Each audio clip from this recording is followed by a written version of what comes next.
Acteurs généreux de la vie est une rubrique qui nous permet d'exhumer au besoin, de faire connaître et de célébrer les savants et héros africains, vivant à un niveau de l'espace cosmique. Nous allons les célébrer pour leurs œuvres et leur combat pour une vie heureuse sur la terre. Ce sera notre manière de leur rendre hommage pour tous les sacrifices qu'ils ont consentis, sacrifices qui s'inscrivent en lettres d'or dans l'annale de la restauration des valeurs humaines. Devant la mémoire de chacun, nous nous inclinons sagement. Suivons Patrice Lumumba à l'ONU, New York, en conférence de presse.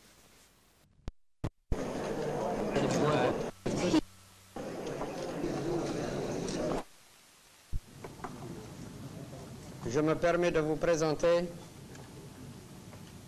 à tous, correspondants et membres de la presse internationale présente aux Nations Unies, le Premier ministre du gouvernement de la République du Congo, M. Lumumba. Représentant de la presse, c'est avec plaisir que je me trouve aujourd'hui parmi vous pour vous parler des problèmes du Congo. Je suis venu aux États-Unis pour prendre contact avec le secrétaire général des Nations Unies, lui exposer avec objectivité les causes des événements du Congo et demander son appui pour que les troupes belges quittent immédiatement le territoire de notre République afin que la paix soit immédiatement rétablie.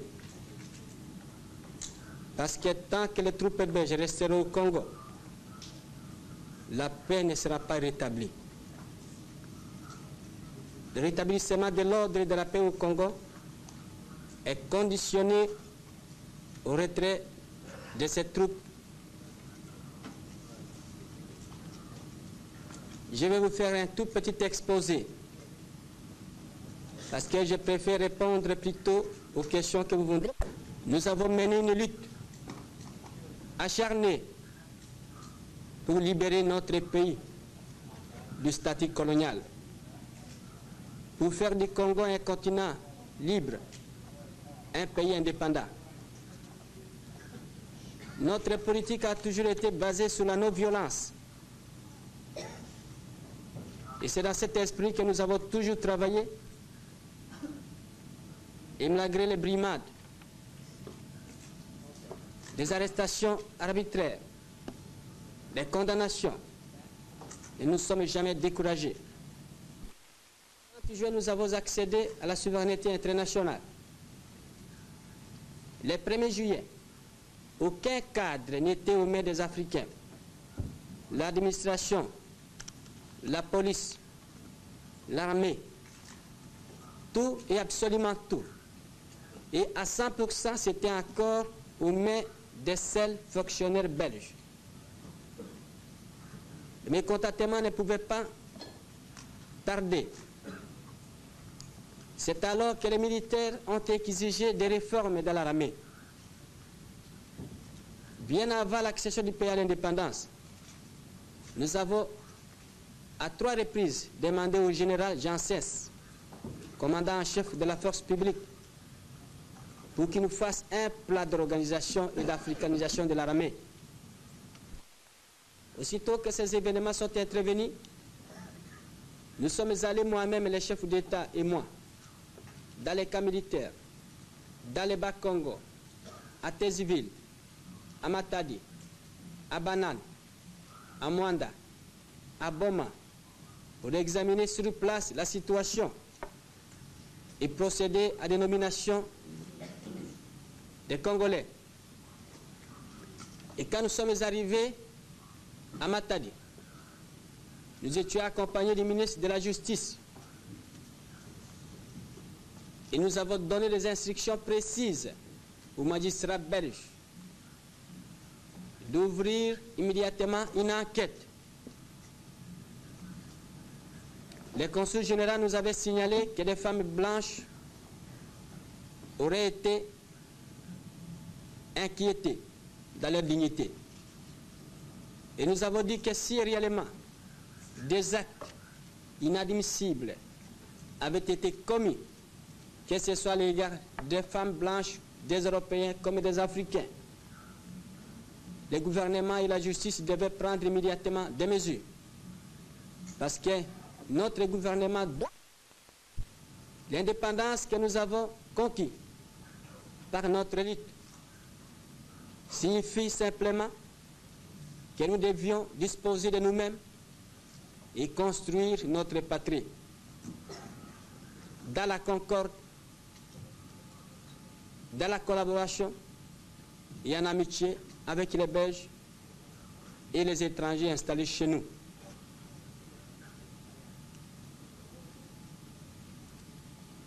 Notre gouvernement a pris position de son installation d'entretenir des relations correctes avec tous les pays amis.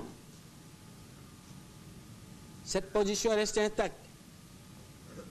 Notre amitié vis-à-vis du peuple belge reste également intacte. Nous ne voulons pas du tout incriminer la Belgique en tant que pays. Quand nous nous rendons autour du Conseil de sécurité,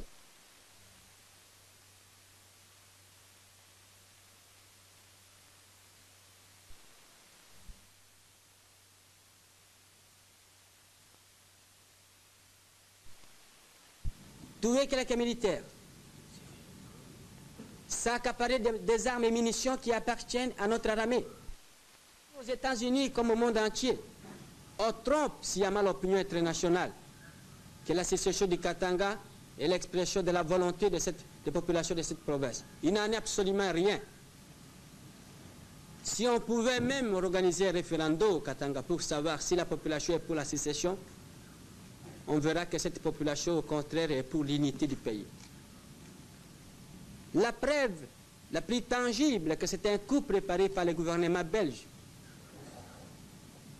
Il résulte par le fait que le gouvernement belge a envoyé il n'y a pas longtemps un général belge au Katanga pour assurer le commandement en chef des troupes du Katanga.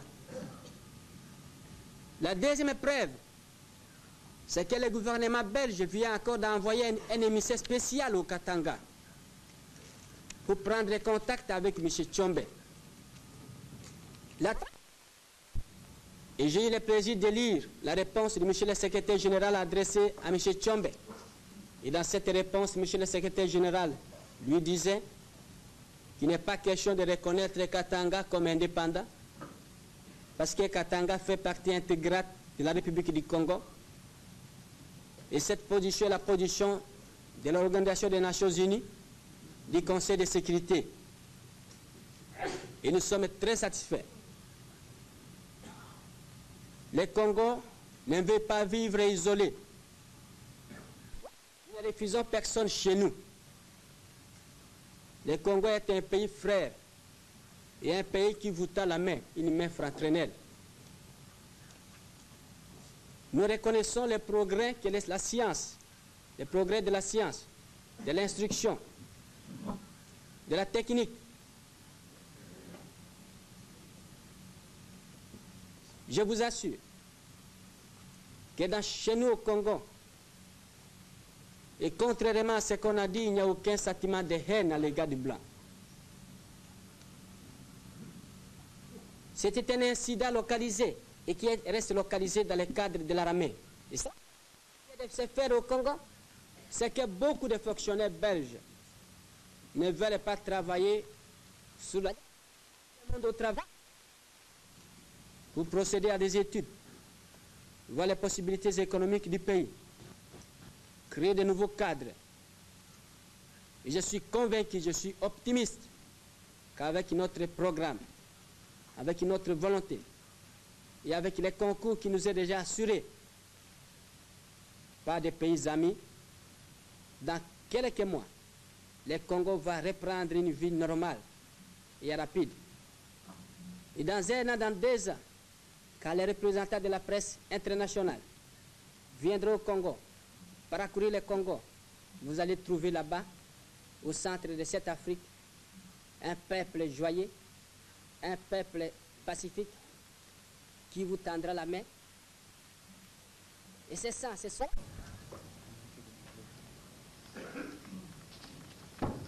J'ai demandé au secrétaire général d'activer le retrait des troupes belges. Je lui avais dit que le 14 juillet, que les intentions du gouvernement belge correspondent exactement à ce que vous dites. Les troupes belges ne veulent pas se retirer du Congo, mais se replier dans ces bases. Les bases de Kitona et de Kamina. Notre gouvernement a demandé l'évacuation immédiate de ces bases. Le gouvernement belge n'a pas du tout le droit d'installer ces bases chez nous. Pas plus que le gouvernement belge ne pourra pas installer ces bases aux États-Unis. Jusqu'ici, le Conseil de sécurité a voté une deuxième résolution et qui demande à ce que les troupes belges se retirent rapidement. Devant cette volonté unanime exprimée par le Conseil de sécurité qui réunit toutes les nations du monde, je ne peux pas suspecter les intentions du Conseil de sécurité ou du secrétaire général. Nous reviendrons très prochainement sur quelques autres séquences de la vie de ce héros africain, ce héros qui continue d'inspirer nombre d'hommes de par le monde, ces hommes épris de paix et de justice sociale.